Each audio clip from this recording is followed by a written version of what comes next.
паѓај, паѓај, бело снеже, радост си за нас. Внимание, зборуваат граѓаните.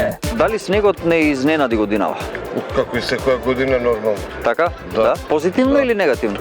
Децата позитивно, семејствата позитивно, нели малце уживавме. Во принцип државата негативно, затоа што никогаш не се очекува оваа тропска држава снег. Мислам дека да. Мислам дека не очекував снег, последно Скопје, ама искрено убаво ми дојде и некако го расчисти малце воздухот. Многу магла имаше. Не, кој што беше претходно најавено.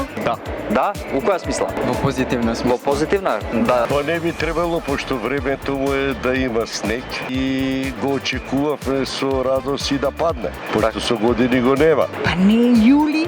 Да, добро, логично да. Да е мај месец па да не изненади или октомври. Така да, јануари нормално е да го има. Градот Скопје уште 8 општини треба да потрошат негде 1 милион евра за расчистување на снегот. Кажи ми, дали добро го исчистија? Таму каде што живеам и каде што често поминувам дневно, гледам дека да, добро изчистено. Па со оглед на тоа дека во Скопје еден ден чистеа снег, солидна сума за квалитетно чистење. Гледам дека на вистина исчистени се улиците, се Така, барем чистени, да. главните. Нема многу снег, расчистено е.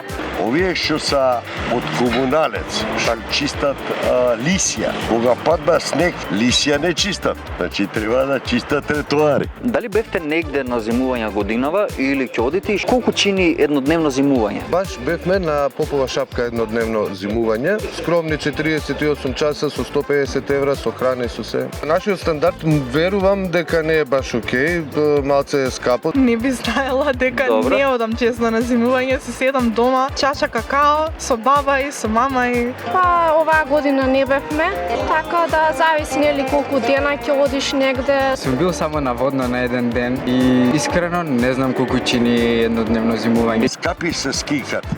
И тие прават да човек се размисли. Ча зависи за колку члена породица прашиш, ако е двочлено, ја верувам дека е сигурно над 100 евра за 20. Не бев на зимување и за сега не планирам да одам на зимување, можда некој излет до Маврово. Што сакате повеќе, сончева и топла Македонија или зимно замрзната Македонија? Сончева и топла сум ја. Нормално.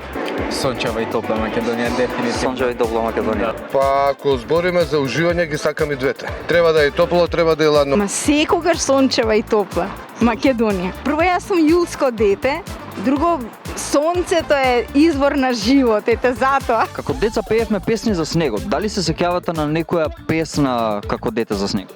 Да, се сеќавам. Евако деше паѓај, паѓај, бело снеже, радост си за нас.